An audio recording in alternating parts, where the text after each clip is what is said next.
On his tombstone, beneath his name, Charles Bukowski left two words that have puzzled readers, writers, and dreamers for decades. Two words that were his philosophy, his commandment, his rebellion. They read, "Don't try." At first glance, it sounds lazy, defeatist, even nihilistic. But it's not. It is one of the most misunderstood philosophies of life and creativity in the modern age. And today, we're going to peel back the layers of Bukowski's brutal wisdom to discover what he really meant. Because if you understand it, if you feel it in your bones, "Don't try" might just change the way you live forever.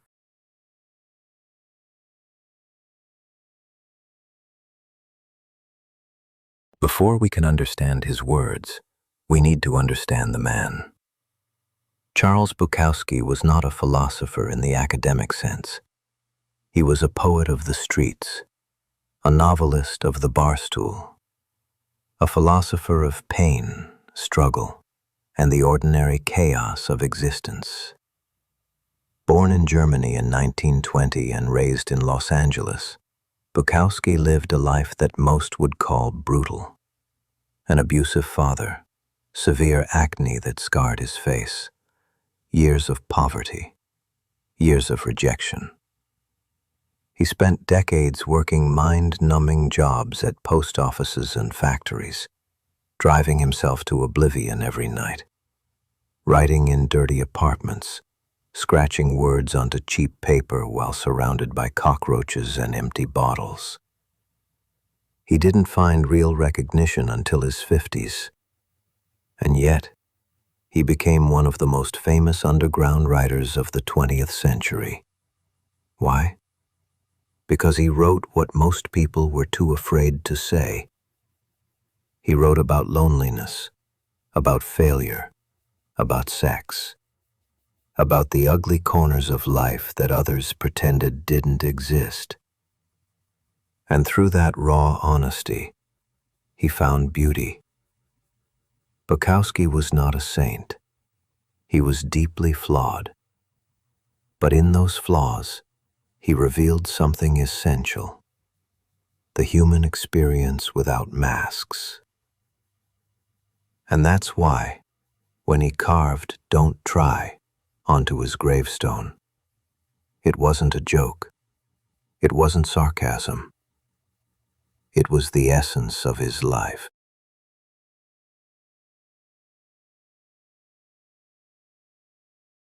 Most people read "Don't try" and think it means don't put in effort, don't care, don't do anything. But Bukowski himself explained it best. He once said, "Don't try" means if you're going to write, don't try. If you're going to create, don't try. It comes out of your soul like a rocket. If it doesn't, don't do it. What he was pointing to is something ancient, something deep: authenticity. Bukowski despised pretension. He despised forced effort. He despised people who wrote because they wanted to be writers, not because they had something burning inside them that had to be released.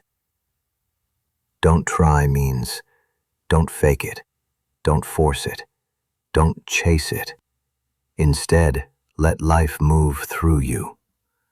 If you have something inside you, something so raw, so powerful that you can't keep it in, then create, then live, then act.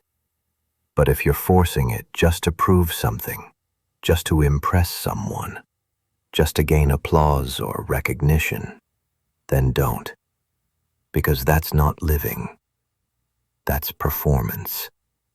And Bukowski believed life was too short, too painful, to waste pretending.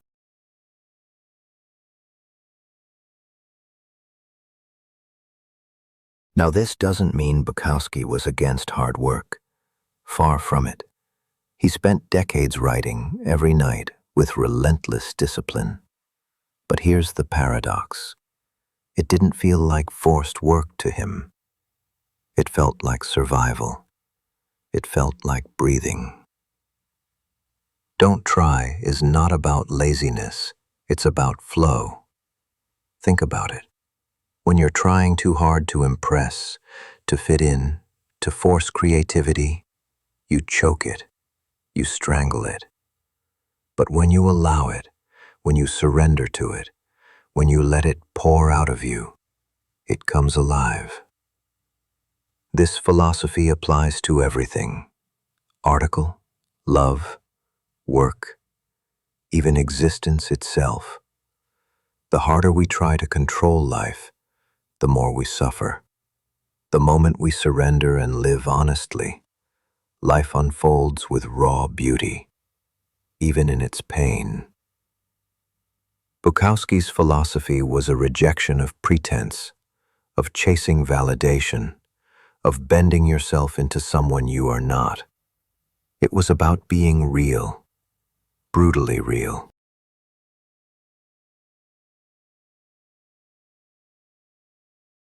So what lessons can we take from Bukowski's words?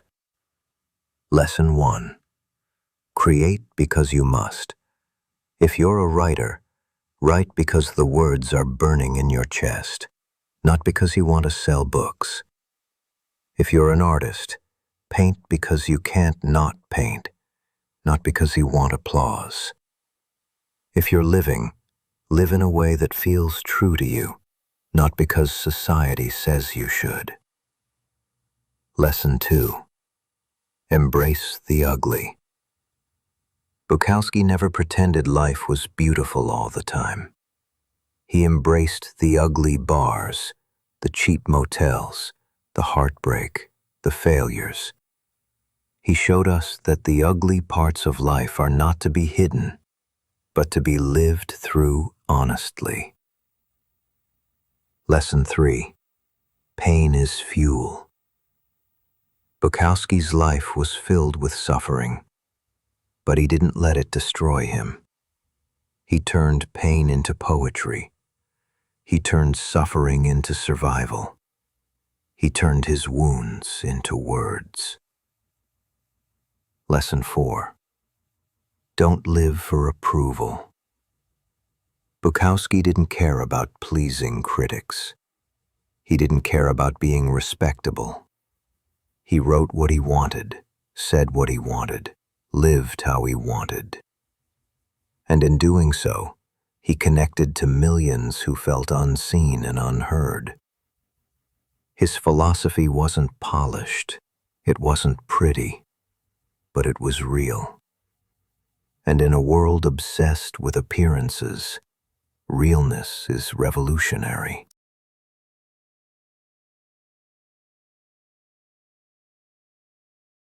So how can we apply Bukowski's philosophy today?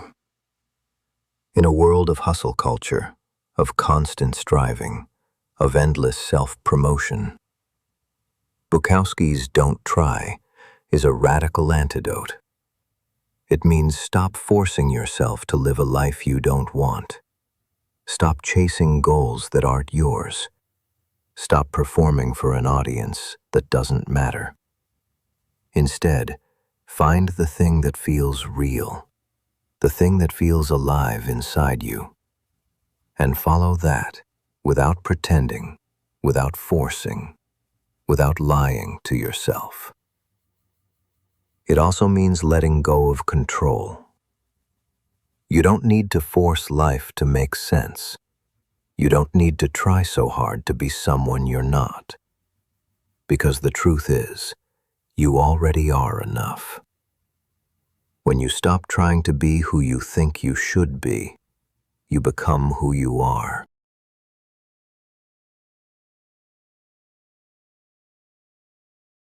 Charles Bukowski lived a messy life. He was flawed, broken, raw, and real. And yet through all of it, he gave us a philosophy that cuts through the noise of modern life. Don't try. Not because you should give up, not because life isn't worth living, but because when you stop pretending, when you stop forcing, when you live honestly, brutally, authentically, life finally begins. Bukowski once wrote, "We are here to laugh at the odds and live our lives so well that death will tremble to take us." That's the philosophy of Bukowski. Not polished, not pretty, but true. So the next time you feel the urge to force life, remember his words, remember his gravestone, and whisper to yourself, "Don't try."